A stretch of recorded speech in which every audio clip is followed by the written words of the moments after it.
Welcome back to the channel, everybody. It's been about 2 weeks since my shoulder surgery. I'm not currently in my sling, although I should be, so don't tell my surgeon or my PT guy. But I've been sitting around for 2 weeks, bored out of my mind, and so what's a guy to do but go on Copart and buy another E46. So if you're new here, my channel focuses a lot on E46s. I've got a E46 M3 convertible, 6-speed manual, my 330 Ci autocross car, and now we picked up this 2002 330i, and I don't know if you can tell, but this 7-owner cream puff, it's seen some better days. It had really good pictures on the listing. Unfortunately, what I didn't realize was this wheel is totally disconnected. It's basically hanging on by a brake hose and a bent tie rod end. So I see it here. Our max PP rod coilover is sheared off in the knuckle. Not sure the chicken or the egg, whether the coilover is sheared off and caused the accident, or the accident caused the, or whether the accident caused the coilover to shear. But either way, it's significant, to say the least, which I knew it was. I mean, I bought this assuming it's a parts car. I'm hoping the engine is okay. I usually can get about $1,000 for the engine alone. So we'll have to investigate that. Unfortunately, because it does not roll, I can't get it off my trailer. And with half an arm, it doesn't really work. This is going to be interesting. I think I have a friend that's going to come and help. Basically what we're going to have to do, I'm going to strip off the damaged stuff out of the way and get the wheel off, get the control arm, tie rod end, strut out, and I've got spares of just about everything. So we'll get that rolling. Then we got to figure out, does this thing run and drive?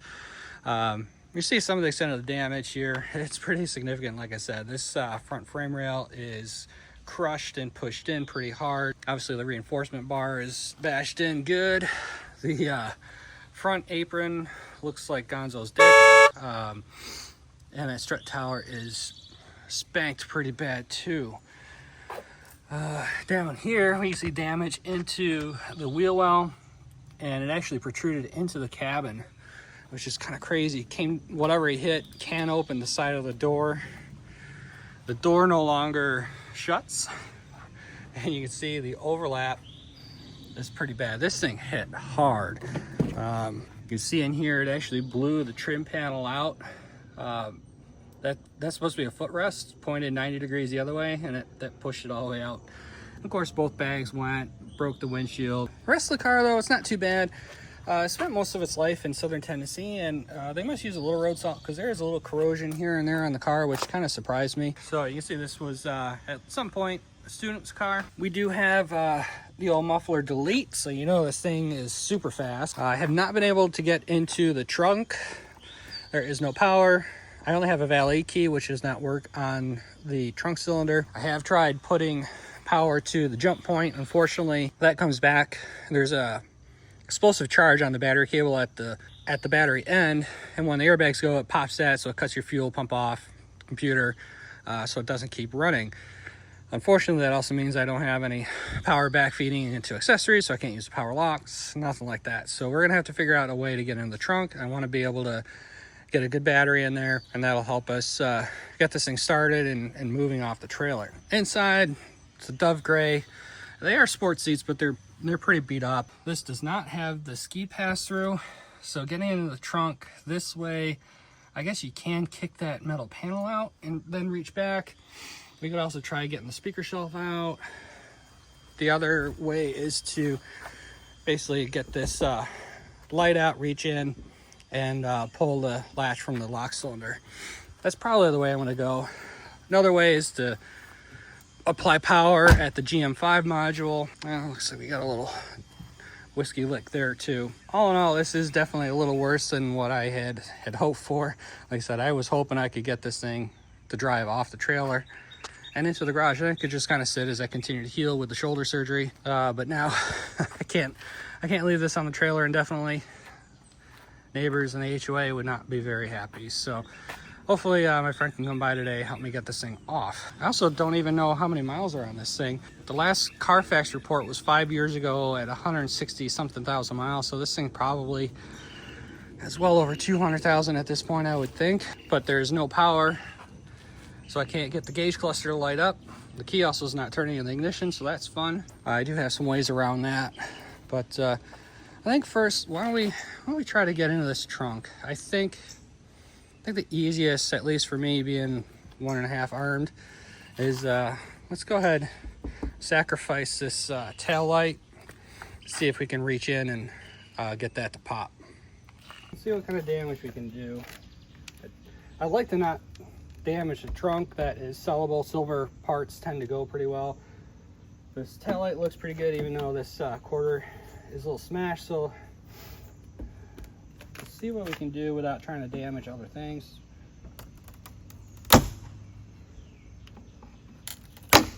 Yep, see,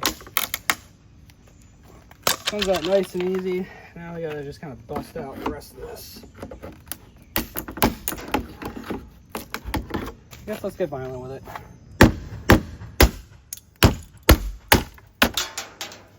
There you go. Clean that up later.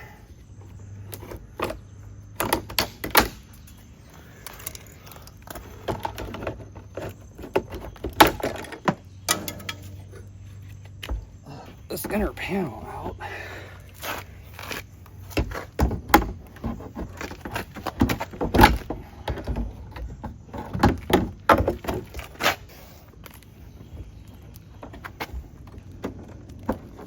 We got it.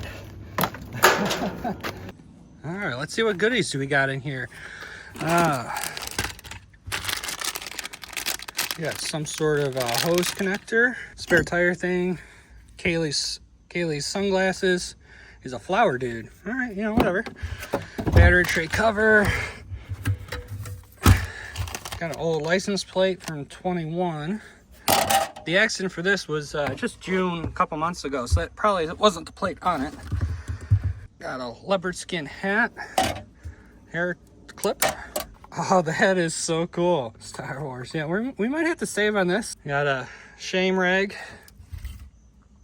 and a Target sleeve. Maybe they worked at Target. We do have a battery, and it is totally disconnected. 1023, so it should come around. Let's go ahead and put that on. And here we can see this is the battery safety terminal I was talking about. So when you get an accident, if there's an explosive charge in here that goes off, pushes the lead out, and then you should be able to, I might have to get pliers to push that back in. Oh, no way. It's power. That's insane. All right, well, that's good news.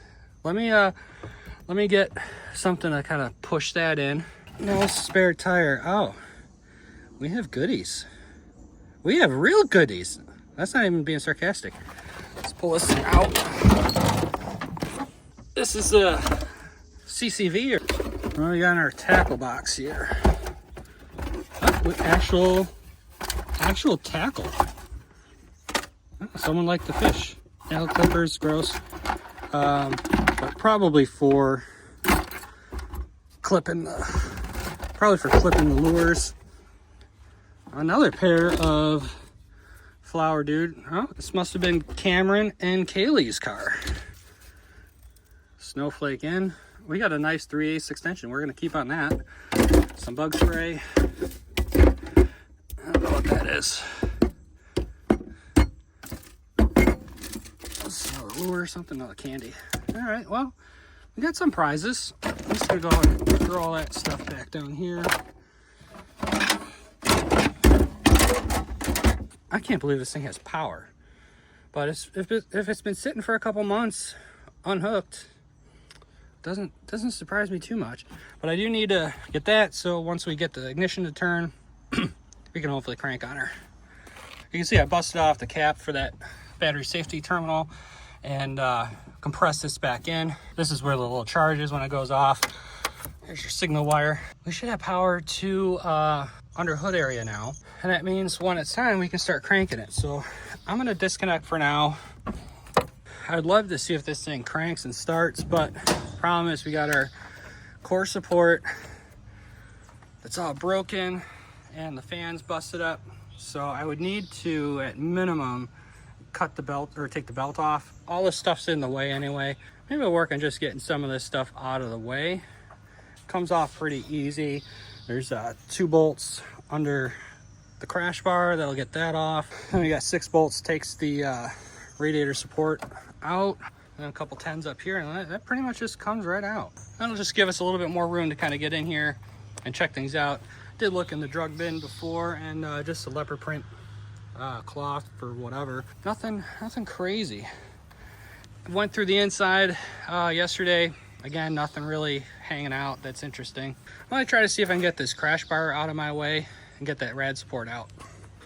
All right, so we got all the front end stuff off that I wanted to get out of the way. Wasn't actually too bad. You can see this frame rail is tweaked as well. That got pushed way over. And this one's all kind of wonky. You see how bad that strut tower is. So all those out there that are gonna tell me, you can fix this. Yeah, I mean, anything can be fixed, but this is a $400 E46. I mean, come on. A good thing we did try to pull this off without, before trying to start it, because the fan blades are cracked and it was into, like, I think I mentioned it was into the expansion tank. Also, the power steering pulley is sheared off. So we wouldn't have had power steering anyway. I might have I'm sure I do have a pulley and new belts. We could probably put that on there for when we do pull it off. Got the rad hose out of there. The AC was damaged as well. Some fun things from the previous owner. Looks like they did replace the SAP vacuum line. I mean, that's good. I don't think that's the direction that top hat's supposed to be. I also like the tinfoil washers that they used. The F connector goobered on, and the lower fitting that goes down to the fuel pressure regulator isn't even there. So who knows what that's running. Remember, we saw the CCV in the trunk. Well, they got creative with this piece of radiator hose, going to some creative engineering in here. Oh, even the DME box is crushed. I mean, like I said, this thing took a hit, but the good news is the engine looks fine. I didn't check for oil. That would probably be a good thing. And it's got some, so we don't have a cracked oil pan or anything like that. So we should be able to go ahead and put some power to this thing and see if it'll crank. Unfortunately, like I said, the ignition isn't turning. But let me put some power to it. Maybe that can help. Maybe I can wiggle it with a wrench or something. I'm not really sure what's going on. It's just tough too, because this door won't clear my fender. Let me see if I can find the key. Put some power to this pig and see if we can at least get the dash lights to come on. It'd be nice if we could see if it starts. I've been just monkeying with this stupid steering wheel, but I finally got it unlocked. So let's see first, what's our mileage at? Turn the radio off. Oh look, we got headlights out. No, oh, wipers work. Must have been raining out. 228, 261. So yeah, I told you guys, I have over 200K. You know, like I said, 5 years ago it was 160 something or 170. So it makes sense. Why don't let me see if this thing, I think it'll start. We've got gas.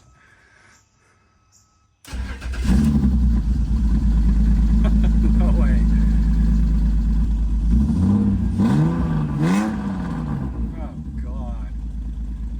This thing was super fast. See, will it go into gear? Yes! Let's not do that again.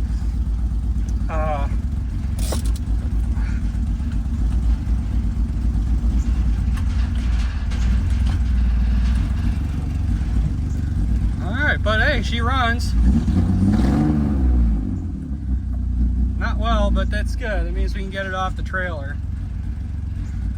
I didn't expect it to be that loud. I thought it was just a muffler delete, but I think they took some resonators out too. It still does have cats. I'm nervous to take this key out. Oh, it's working fine now. So it probably just got jammed up, but it is turning fine now, so that's good. All right, well, we know she runs. All right, did we puke anything? No. I figured that coolant was probably pretty low. Of course, we're not spinning a water pump either. Yeah, at least she runs. I mean, I figured it would. I mean, obviously it was running when the accident, but we know the motor's good, so that's fantastic. So next step, when my friend gets here, we can work on getting this suspension pulled. I hope. If not, I've got some dollies. Maybe we can just lay it on, get some of this junk out of the way, get it on some dollies, and get it off that way. Well, as you can see, we got the 330 off of the trailer. We got cars moved around. It's now in the shop, preparing to be stripped down. Just a couple more things I want to do before I totally dismantle it. Primarily, I need to do a compression test on the engine. Just see where it's at. This is, like I said, 228,000 miles on it. Still ran really good. Found some things. We got only 2 bolts in the radiator fan pulley. I don't know why I didn't think 4 was necessary, but that's the case. Again, this mystery hose is supposed to go to the CCV. It goes down to some smaller hose down there. I don't really know where that's going. We do have rear O2 sensor deletes. That's where they would plug in. And I don't know if you're going to be able to really see on camera. But basically they cut the cats off and welded pipes to the bottom of the manifolds. So that explains why this thing's so darn loud. A little bit more view of the strut tower damage and the frame rail, and how far back it's all pushed in the wheel well is also. The A-pillar's all kind of crunched up too. So yeah, this thing hit hard. It's going to be a little bit of a pain because I like to take the manifold off when I pull these, and there is like no room. So it's going to be interesting. I think I can get this panel out. That'll give me a little bit of wiggle room in there. I'm not going to film any of that. I've filmed pulling a motor before. So I've got the beauty covers off, the cabin air filter house off. I got to pull these coils out and the spark plugs out. Let me go ahead and do a compression test. All right, so we got our plugs and coils out. We got them over here. Looks like they were some newer coils. They're aftermarket, but they're new, so I'll keep them as spares. You never know what project I'll pick up. Plugs, they're all Bosch. I prefer NGK, but Bosch are fine too. They all look pretty even. I got our compression tester set up. I did go ahead and pull the fuse for the fuel pump, so we won't be running that. We don't want to wash down the cylinders. Normally you do a compression test with the engine warm, but seeing as we have no cooling system, we're not going to be able to do that. But at least it'll give us a baseline. It'll show us anything that is quite out of spec, hopefully. So let's go ahead and start cranking on it and see what we got. All right, so foot on the floor to hopefully open the throttle valve. Let's give her a few cranks.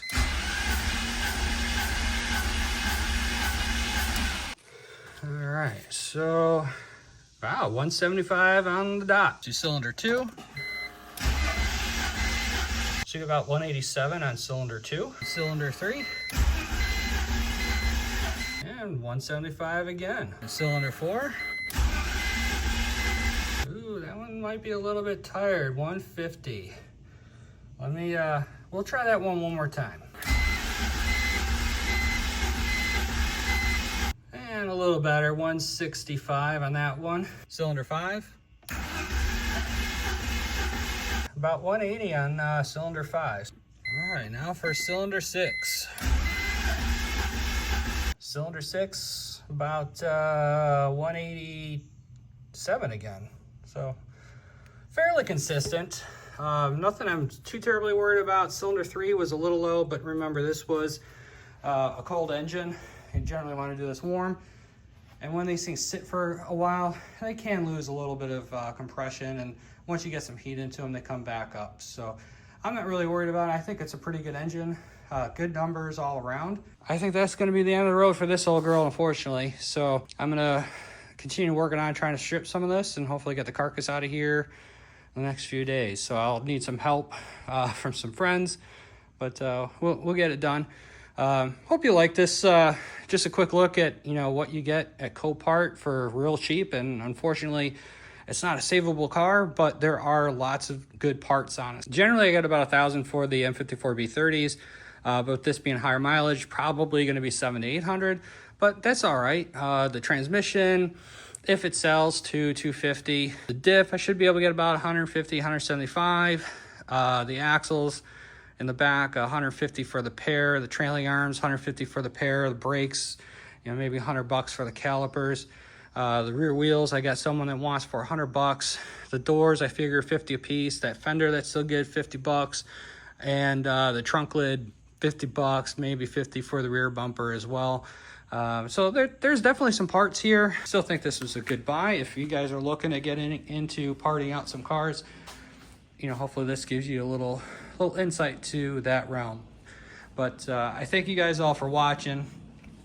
Make sure you hit that subscribe button, the like button. Leave me a comment. What did you think? What do you guys want to see next? You want to see another E46? You want me to find a cheap one and make it a good daily driver? I'm tempted to do a drift build, but I don't think I have the shoulder yet for that. That's probably going to be over the winter. Or just another platform altogether. Do we want to look at a different make and model? So let me know in the comments what you guys want to see next. I appreciate you all, and we'll see you in the next one.